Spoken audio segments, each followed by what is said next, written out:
Halo teman-teman semua, kembali lagi bersama saya Meganisa. Di video kali ini saya akan membahas tentang sejarah dan perkembangan dari restoratif justice.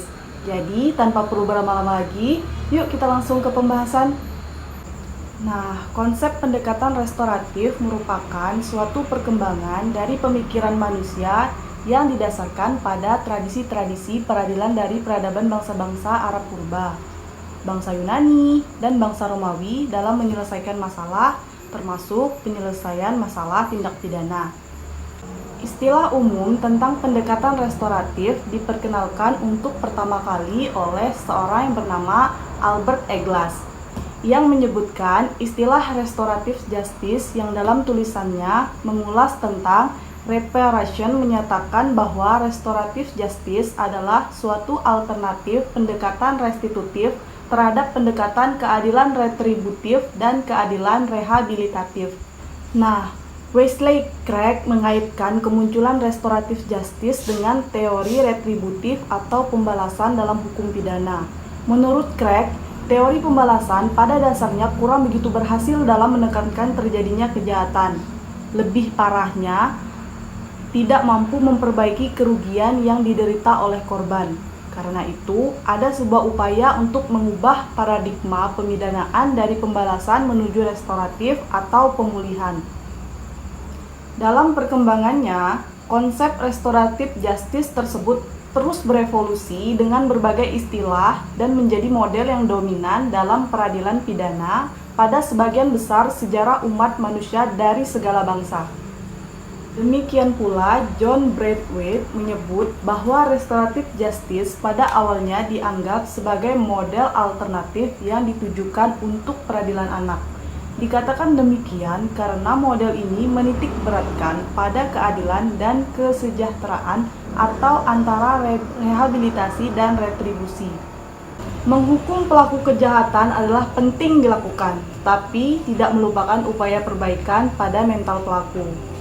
Atas gagasan ini, Kathleen Daly menyebut restorative justice is a set of ideals about justice that assumes a generous, empathetic, supportive, and rational human spirit. Sejarah perkembangan hukum modern penerapan restoratif justice diawali dari pelaksanaan program penyelesaian di luar peradilan tradisional yang dilakukan masyarakat yang disebut dengan Victim Offender Mediation yang dimulai pada tahun 1970-an di negara Kanada, di mana program ini awalnya dilaksanakan sebagai tindakan alternatif dalam menghukum pelaku kriminal anak, di mana sebelum dilaksanakan hukuman, pelaku dan korban diizinkan bertemu untuk menyusun usulan hukuman yang menjadi salah satu pertimbangan dari sekian banyak pertimbangan hakim.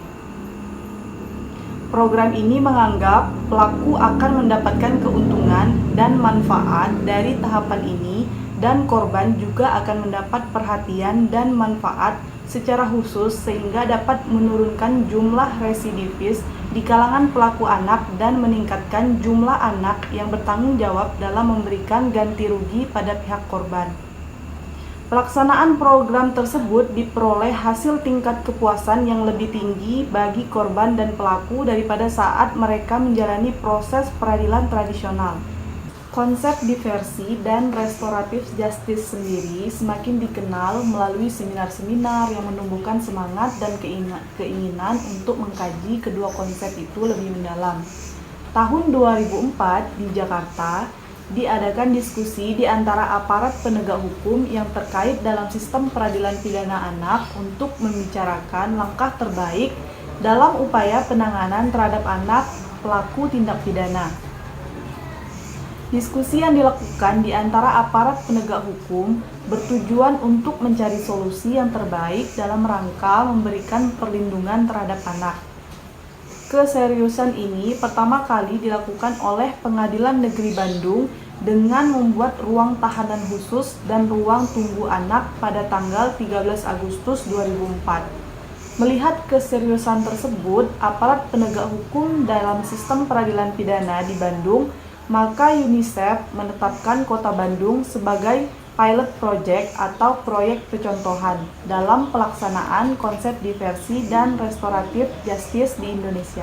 Program diversi dan restoratif justice telah berkembang dengan pesat ke seluruh penjuru dunia dalam waktu singkat. Titik awal untuk merubah sistem peradilan anak di beberapa negara dan alasan yang dikemukakan terhadap pelaku anak merupakan alasan untuk menerapkan konsep baru, yaitu restoratif justice. Konsep ini relevan untuk transformasi semua bagian dari sistem peradilan pidana kepada proses yang tepat. Artinya, pada setiap tingkatan peradilan atau lembaga dari aparat penegak hukum yang termasuk dalam sistem peradilan pidana dapat dialihkan kepada proses restoratif justice tadi. Di Indonesia sendiri, dengan lahirnya Undang-Undang Nomor 11 Tahun 2012 tentang Sistem Peradilan Pidana Anak menerapkan konsep diversi dan restoratif justice sebagai bentuk penyelesaian permasalahan tindak pidana yang dilakukan oleh anak sebagai pelaku dan menjadikan pemidanaan sebagai suatu ultimum remedium atau upaya terakhir yang digunakan ketika tidak tercapainya penyelesaian yang tepat melalui kedua konsep ini.